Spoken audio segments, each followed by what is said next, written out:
نحمدہ ونصلی ونسلم علی رسولہ الکریم اما بعد۔ آج 27 رمضان المبارک ہے اور ہم اپنے سبق کا آغاز کرتے ہیں۔ حدثنا ابو قریب قال حدثنا المحاربی عن عمار بن سیف الضبی عن ابی معان البصری عن ابن سیرین رضی اللہ تعالی عنہ ابی ہریرہ رضی اللہ تعالی عنہ قال قال رسول اللہ صلی اللہ علیہ وسلم تعوذوا باللہ من جب الحزن قالوا یا رسول اللہ وما جب الحزن قال واد في جهنم يتعوذ منه جهنم كل يوم 100 مرة قيل يا رسول الله ومن يدخله قال القراؤون المراؤون بأعمالهم۔ حضرت ابو ہریرہ رضی اللہ تعالیٰ عنہ کی روایت ہے کہ نبی کریم صلی اللہ علیہ وسلم نے ارشاد فرمایا کہ اللہ کی پناہ مانگا کرو جب الحزن۔ جب الحزن یا تو ایک جگہ کا نام ہے، جیسے کہ آگے آ رہا ہے حدیث میں کہ یہ جہنم کی ایک وادی ہے جس کا یہ نام ہے جب الحزن، ورنہ جب کہتے ہیں کنویں کو اور حزن کہتے ہیں غم کو، تو جب الحزن کا مطلب یہ نکلا غم کے کنویں سے اللہ کی پناہ مانگو، یعنی اللہ سے پناہ مانگو کہ یا اللہ ہمیں اس غم کے اندھیرے کنویں سے بچا لے۔ لوگوں نے کہا اللہ کے رسول یہ وما جب الحزن، یہ غم کا اندھیرا کنواں ہے کیا؟ قال، تو فرمانے لگے اللہ کے رسول صلی اللہ علیہ وسلم واد فی جہنم، یہ جب الحزن جہنم کی ایک وادی ہے، یتعوذ منہ جہنم کل یوم 100 مرہ، جہنم بھی اس سے 100 مرتبہ دن میں پناہ مانگتی ہے۔ اللہ اکبر، سوچیں کتنی شدید، کتنی سخت اور کتنی زیادہ جو ہے وہ تکلیف دہ یہ گھاٹی ہوگی کہ جہنم جو خود ہی تکالیف کا، خود ہی شدتوں کا، خود ہی جو ہے وہ مشکلات کا مجموعہ ہے، وہ بھی اس سے پناہ مانگتی ہے۔ یہ اس کی کیفیت کا بیان کرنا مقصد ہے۔ قیل یا رسول اللہ ومن یدخلہ، لوگوں نے پوچھا اللہ کے رسول یہ اس گھاٹی کے اندر کون جائے گا؟ فرمایا القراؤون المراؤون باعمالہم، وہ قراء، وہ خوش الحانی سے پڑھنے والے قاری صاحبان، یا اسی طرح وہ لوگ جو ریاکاری کے لیے اپنے اعمال کرنے والے ہیں، یہ لوگ اس گھاٹی میں ڈالے جائیں گے۔ باوجود اعمال خیر کرنے کے یہ اس کے اندر جائیں گے، کیوں؟ اس لیے کہ ان کی نیت اچھی نہیں تھی۔ بحیثیت مسلمان کے حدیث بخاری شریف کی سب سے پہلی انما الاعمال بالنیات، کہ اعمال کا دار و مدار پورا کا پورا نیت کے اوپر ہے۔ ایک انسان اچھے عمل کرتا ہے لیکن بری نیت کے ساتھ کرتا ہے تو وہ اس کا اچھا عمل بھی برا بن جاتا ہے۔ ایک انسان اچھے اعمال کرے، اچھی نیت کے ساتھ کرے تو ہی خیر کا باعث ہے، اگر اچھے عمل بری نیت کے ساتھ ہوں گے تو وہ شر کا باعث بن جائیں گے۔ حدثنا محمد بن المثنى قال حدثنا ابو داود قال حدثنا ابو سنان الشيباني عن حبيب بن ابي ثابت عن ابي صالح رضي الله تعالى عنه عن ابي هريره رضي الله تعالى عنه قال قال رجل يا رسول الله الرجل يعمل العمل فييسره فاذا اطلع عليه اعجبه قال قال رسول الله صلى الله عليه وسلم له اجران اجر السر واجر العلانية۔ حضرت ابو ہریرہ رضی اللہ تعالیٰ عنہ فرماتے ہیں رجل یا رسول اللہ، ایک آدمی آیا کہنے لگا اے اللہ کے رسول، الرجل یعمل العمل فیسرہ، کہ ایک انسان عمل کرتا ہے اور چھپا کر کرتا ہے، اس کی کوشش یہی ہوتی ہے کہ اس عمل کے اوپر کوئی مطلع نہ ہو۔ فَإِذَا اطُّلِعَ عَلَيْهِ أَعْجَبَهُ، لیکن بالفرض اللہ تعالیٰ اس عمل کو کھول دیتے ہیں اور اس پر لوگ مطلع ہو جاتے ہیں تو اسے اس بات کی خوشی ہوتی ہے کہ یہ عمل میں نے کیا اور اس پر لوگ مطلع ہو گئے۔ قال رسول اللہ صلی اللہ علیہ وسلم، تو نبی کریم صلی اللہ علیہ وسلم نے ارشاد فرمایا لہو اجران، کہ اس آدمی کو 2 اجر ملیں گے۔ اجر السر، ایک تو چھپ کر عمل کرنے کا، وہ اجر العلانیہ، اور دوسرا اس عمل کے اوپر لوگوں کو مطلع ہونے کا۔ یہاں پر بظاہر اس حدیث سے یہ ماقبل علی حدیث سے تھوڑا ٹکراؤ پیدا ہو رہا ہے کہ ماقبل میں جو ہم نے احادیث پڑھی اس سے تو پتہ یہ چلتا ہے کہ انسان کے عمل کے اوپر کوئی اور مطلع ہو اور انسان کو اس پہ اچھا لگے تو یہ تو نامناسب بات ہے بہت زیادہ۔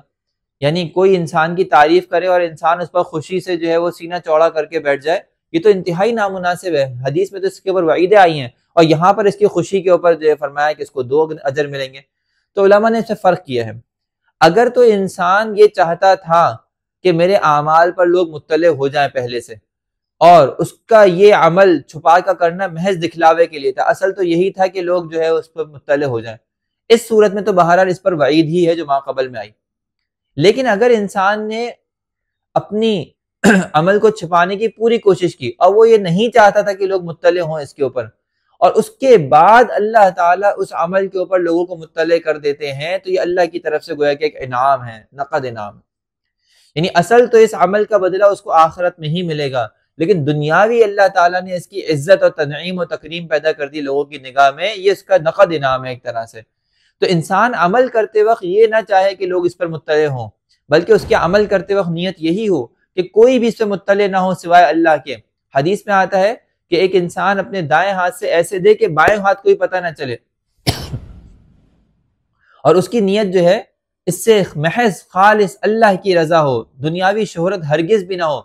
لیکن اللہ تعالیٰ اس کے اوپر انعام و اکرام کا معاملہ کرتے ہیں، اور اس کے اس پوشیدہ عمل پر لوگوں کو مطلع کر دیتے ہیں، اور اس کی وجہ سے لوگ اس کی تعریف کر دیتے ہیں، تو اس کو اس پر خوشی ہوتی ہے کہ چلو میرا تو عمل اللہ ہی کے لیے تھا، اللہ تعالیٰ نے ایک نقد مجھے اس کا صلہ دنیا کے اندر عزت کی صورت میں دے دیا، اس میں کوئی حرج کی بات نہیں ہے۔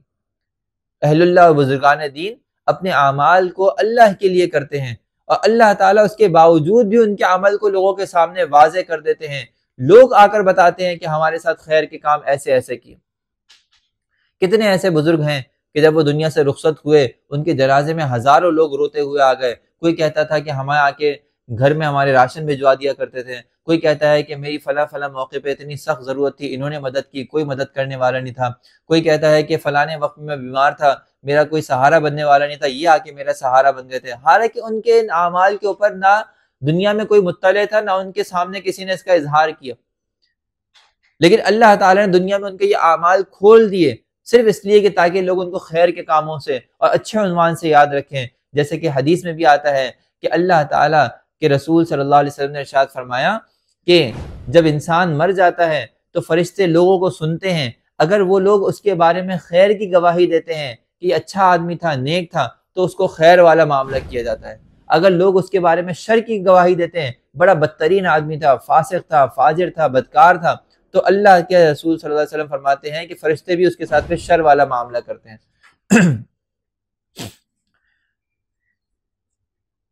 باب المرء مع من احب، فرماتے ہیں کہ انسان کا خاتمہ جو ہے اسی کے ساتھ ہوگا جس سے وہ محبت کرے گا۔ حدثنا ابو هشام الرفاعي قال حدثنا حفص بن غياث عن انس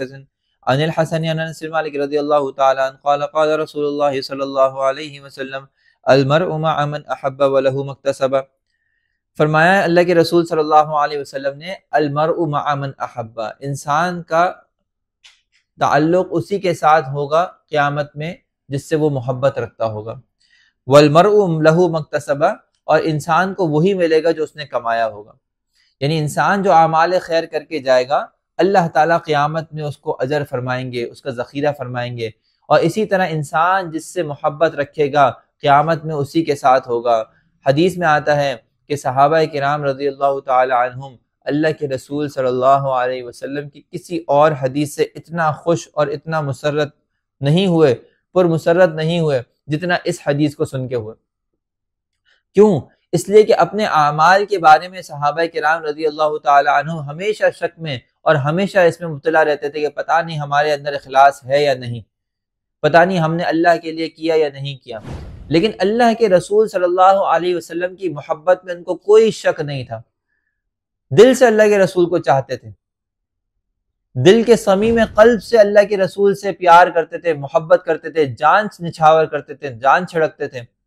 تو جب اللہ کے رسول نے ان کو ارشاد فرما دیا کہ قیامت میں تم اپنے محبوب کے ساتھ ہوگے، تو وہ مطمئن ہوگا کہ انشاءاللہ ہم قیامت میں اللہ کے رسول کے ساتھ ہوں گے، کیونکہ ہمیں اعمال کے بارے میں خدشہ ہے، شبہ ہے کہ پتہ نہیں وہ اللہ کے لیے ہے یا نہیں، لیکن ہمیں اللہ کے رسول کی محبت میں کوئی شبہ نہیں ہے، کوئی خدشہ نہیں ہے۔ اللہ تعالی ہمارا خاتمہ بھی انہی کے لوگوں میں فرمائے۔